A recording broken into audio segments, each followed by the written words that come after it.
Morning and जय Swaminarayan. Welcome to our class. Last lecture में आपने देखा types of basic acid. First था मोनोबेसिक एसिड, जो जिसमें क्या था, कोई एसिड ऐसा होगा जो सॉल्यूशन में एक हाइड्रोनियम आयन देता है तो उसको बोलेंगे मोनोबेसिक एसिड। अगर कोई ऐसा सॉल्ट है या तो कोई ऐसा एसिड है जो सॉल्यूशन में दो हाइड्रोनियम का आयन देते हैं तो उसको बोलते हैं डाइबेसिक एसिड। और कोई एसिड ऐसा होगा जो हाइड्रोनियम आयन हमें 3 देते हैं सॉल्यूशन में तो उसको बोलेंगे ट्राइबेसिक एसिड। बाद में आपने देखा हाइड्रोक्लोरिक एसिड की प्रिपरेशन, सल्फ्यूरिक एसिड की प्रिपरेशन, कार्बामिक एसिड की प्रिपरेशन और नाइट्रिक एसिड की प्रिपरेशन। बाद में फिजिकल प्रॉपर्टी देखी और फिजिकल प्रॉपर्टी के बाद आपने देखा टाइप्स ऑफ इंडिकेटर। उसमें था लिटमस पेपर जो नेचुरल इंडिकेटर है जिसका कलर होता है ब्लू, और अगर हम उसको एसिड में डालते हैं तो उसका कन्वर्जन होता है ब्लू में से रेड। और सेकंड था मिथाइल ऑरेंज जिसका कलर है ऑरेंज, और अगर हम उसको एसिड में डालते हैं तो ऑरेंज में से पिंक में कन्वर्जन हो जाता है। लास्ट में आपने देखा फिनोफ्थैलीन इंडिकेटर, जो एसिड में डालते हैं तो उसका कोई कलर चेंज नहीं आता, मीन्स कलरलेस सॉल्यूशन है तो कलरलेस ही रहता है। पर अगर उसको हम बेसिक सॉल्यूशन में डालते हैं तो क्या होता होगा, उसमें कलरलेस टू पिंक इसमें आ जाता है, पिंक कलर का सॉल्यूशन बन जाता है। तो चलो आज हम देखते हैं केमिकल प्रॉपर्टीज ऑफ एसिड्स। तो सबसे पहले कोई मेटल के साथ हम रिएक्शन करवाए, सपोज यहाँ पे ऐसी मेटल दी है जो हाईली रिएक्टिव है, तो ये आप रिएक्टिविटी ऑर्डर में देख सकते हैं कि पोटेशियम, सोडियम और कैल्शियम ये तीनों हाईली रिएक्टिव मेटल है। और अगर उसमें हम डाइल्यूट एसिड भी डालेंगे, यहाँ पे डाइल्यूट HCl दिया है, डाइल्यूट एसिड डालेंगे या तो डाइल्यूट H2SO4 डालेंगे तो इसमें क्या होता होगा, इसमें काफ़ी सारी एनर्जी है तो काफ़ी सारी हीट इसमें से लिबरेट होती है। तो इस वो जो नेचर है उसको हम बोलते हैं एक्सप्लोजिव नेचर। और जो मेटल है जिसकी रिएक्टिविटी कम है, सपोज यहाँ पे मैग्नीशियम और जिंक दो मेटल दी है, अगर उसकी रिएक्शन हम कोई HCl या तो H2SO4 के साथ कराए, यहाँ पे मैग्नीशियम है और HCl के साथ रिएक्शन होती है तो यहाँ पे मिलता है मैग्नीशियम क्लोराइड जो एक सॉल्ट है, और साथ में मिलता है हाइड्रोजन गैस।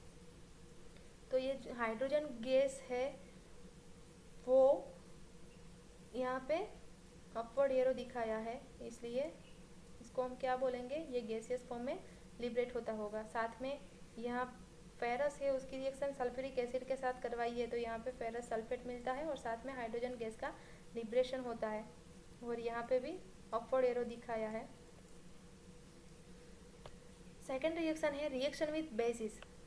ये जो रिएक्शन है उसको हम न्यूट्रलाइजेशन ही बोलते हैं, क्योंकि यहाँ पे बेसिक ऑक्साइड और सल्फ्यूरिक एसिड, ये तो कोई भी एसिड और बेस ले लो, दोनों क्या करते होंगे, अपने जो चार्ज है, अपने जो यहाँ पे सपोज +2 चार्ज है, +2 चार्ज ले लो और यहाँ पे -2 चार्ज ले लो, वो अपने चार्ज रिप्लेस करते हैं। यहाँ पे +2 चार्ज हो गए, टोटल 2 हाइड्रोजन है, +2 चार्ज हाइड्रोजन के हो गए और -2 चार्ज सल्फेट के हो गए, तो एक दोनों का जो चार्ज है वो रिप्लेस करता है, इसलिए यहाँ पे सोल्ट का फॉर्मेशन होता है और यहाँ पे हाइड्रोजन मीन्स वाटर मॉलिक्यूल मिलता है। यहाँ पे 3 टाइप के हमें सॉल्ट मिलते हैं।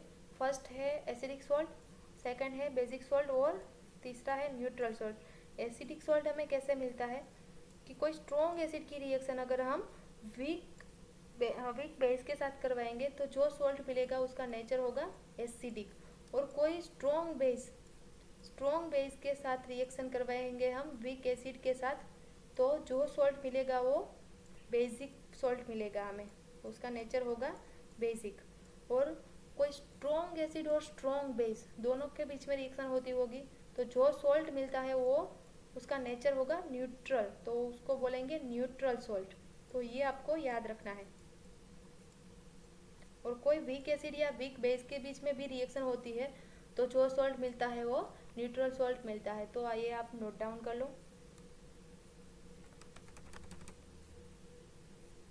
बाद में थर्ड रिएक्शन है रिएक्शंस विथ कार्बोनेट एंड डाइकार्बोनेट।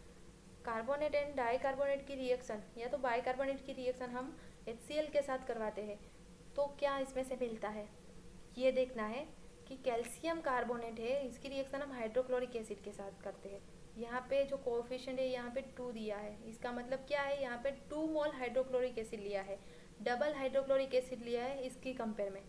किसकी कंपेयर में, कैल्शियम कार्बोनेट की कंपेयर में। तो यहाँ पे क्या मिलता है, कैल्शियम क्लोराइड मिलता है, एक वाटर का मॉलिक्यूल मिलता है और कार्बन डाइऑक्साइड मिलता है।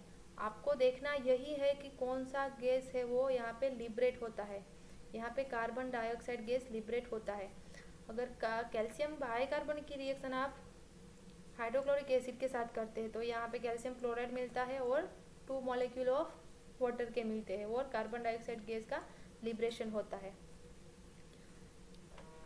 तो अगर ट्विस्ट करके पूछ ले कि carbonate gas, carbon dioxide gas हमें किस में से मिलता है, कौन सा ऐसा जो सॉल्ट है जिसमें से हमें कार्बन डाइऑक्साइड गैस मिलेगा, यहाँ पे कार्बन डाइऑक्साइड और वाटर का मॉलिक्यूल और साथ में सॉल्ट मिलता है, तो वो कैसे मिलेगा, ऐसा ट्विस्ट करके आपको पूछ ले तो आपको याद रखना है कि कैल्शियम कार्बोनेट या तो बाइकार्बोनेट ऐसा सॉल्ट है जिसमें से कार्बन डाइऑक्साइड का लिबरेशन होता होगा। फोर्थ है reaction with sulphide, sulphides and bisulphides. Sulphide किसको बोलेंगे, जिसके पास SO3 मॉलिक्यूल हो गए उसको बोलेंगे सल्फाइड, सल्फर ट्राइऑक्साइड मॉलिक्यूल हो गए उसको बोलेंगे सल्फाइड। यहाँ पे दिया है कैल्शियम सल्फाइड की reaction 2 mole of hydrochloric acid के साथ होती है, तो यहाँ पे बनता है calcium chloride, 1 molecule of water and 1 molecule of sulphur dioxide, SO2 उसको बोलते हैं सल्फर डाइऑक्साइड, वो गैसियस फॉर्म में यहाँ पे मिलता है। और यहाँ पे सोडियम बाइसल्फाइड की रिएक्शन हाइड्रोक्लोरिक एसिड के साथ करते हैं तो यहाँ पे मिलता है हमें सोडियम क्लोराइड, H2O का एक मॉलिक्यूल और sulphur dioxide as a gaseous form में मिलता है। फिफ्थ रिएक्शन है reaction with sulphides, they liberate H2S, H2S को बोलते हैं हाइड्रोजन सल्फाइड। देखते हैं जब कोई मेटल के साथ सल्फाइड होगा, आपने सुना होगा जिंक सल्फाइड, जिंक सल्फाइड की रिएक्शन अगर हम करते हैं हाइड्रोक्लोरिक एसिड के साथ, उसमें भी हम हाइड्रोक्लोरिक एसिड ले लेंगे, वो भी 2 मोल लेंगे, तो जिंक सल्फाइड की रिएक्शन जब हाइड्रोक्लोरिक एसिड के साथ होगी तो क्या मिलेगा, ZnCl2, इसको बोलते हैं हम जिंक क्लोराइड। देखो यहाँ पे जिंक सल्फाइड की reaction 2 mole of hydrochloric acid के साथ होगी तो यहाँ पे ZnCl2 मिलता है और H2S गैस का लिबरेशन होता है। लास्ट में है reaction with chlorine and react with H2SO4।